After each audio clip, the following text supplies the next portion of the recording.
নমস্কার। প্রতিদিনের মতো আমি আপনাদের সাথে রয়েছি অ্যাস্ট্রোলজার পার্থ মুখোপাধ্যায়। অনেকে বাড়িতে একা ভয়ে থাকতে পারেন না, কারণ আপনার মনে হয় যে বাড়ির মধ্যে কোনো অশুভ শক্তি বিরাজ করছে। ছোট্ট একটা কথা ভালো করে মেনে চলুন, দেখবেন উপকারিতা পাবেন। একটা ছোট্ট পিতলের থালা নিন এবং পিতলের থালাটির উপর সিঁদুর দিয়ে স্বস্তিক এঁকে দিন।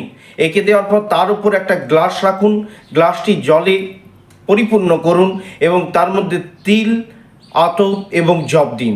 জপ দেওয়ার পর বলুন নমো বাস্তু দেবতায় নমঃ। 3 বার এই মন্ত্রটি বলুন। এই বলার পর পরের দিন সকালে সামনাসামনি পুষ্করিণী থাকলে ভালো বা নদী থাকলে ভালো, যেখানে পারেন সেই জলটি বিসর্জন করে দিয়ে চলে আসুন। এইভাবে প্রতিদিন করুন, এইভাবে করতে থাকুন এবং কতবার করবেন ইচ্ছা থাকলে ওপরের দেওয়া নম্বরে আমার